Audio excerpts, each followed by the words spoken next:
Let's talk about improving your basketball IQ by watching game film. Step number 1, avoid watching game film like you would a highlight tape or a mixtape on social media. Step number 2, be okay with seeing your mistakes and possibly reliving your errors as you watch the game film. The only way to get better is to be honest with yourself as you watch. Step number 3 is to get your game film. Contact your coaches, see if they use software like Huddle or Crossover or whatever it may be. Contact a parent or guardian who records the game, but get as much game film as you can.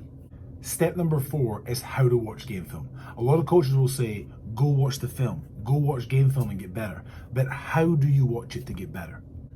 So we're going to talk about 3 methods you can use. The first method is what I call tendencies. I want you to watch yourself on the ball and off the ball, not just when you score or when you look good. I want you to take a pen and paper and I want to write down the tendencies that you notice about yourself. For example, when you drive to the right, is there a certain way you're finishing the same way every time? When you go to your left, what is your go-to move? When do you pull up? How do you try to get open? What do you do when you don't have the ball in the hands? Are you screening? Are you filling? Do you run back on defense? Look and monitor your tendencies, and I want you to write down the good and the bad. Also think about it. Coaches will say, you're not playing hard enough, or I can't play you because you're getting beat defensively, or you don't know the plays.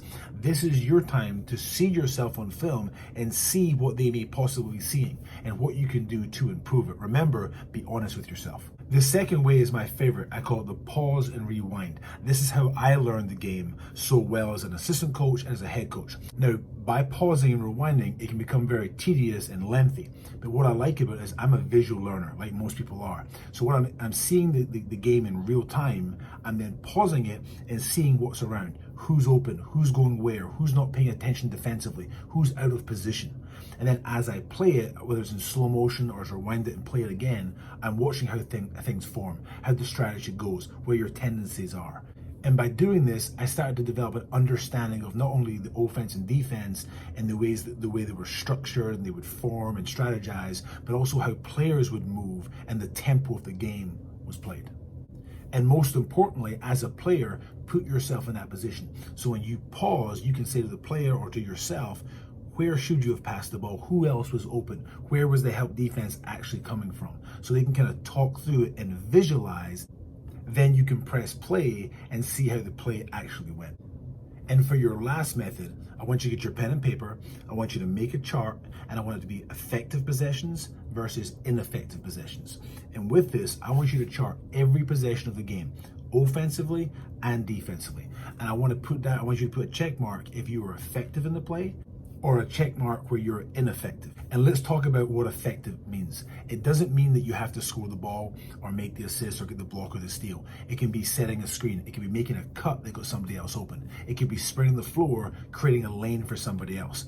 It could be making the pass, which leads to the assist, which leads to the basket. Ineffective could be not boxing out, maybe creating a turnover, not having the right spacing. This is causing you to think and for you to understand what's effective and what's ineffective for you, for your team, and for the game. Once you've got the chart, weigh them up against each other and say to yourself, was I more effective in the game or was I more ineffective? And even if you were ineffective sometimes, you can now look at the ways that you can improve to be an effective player.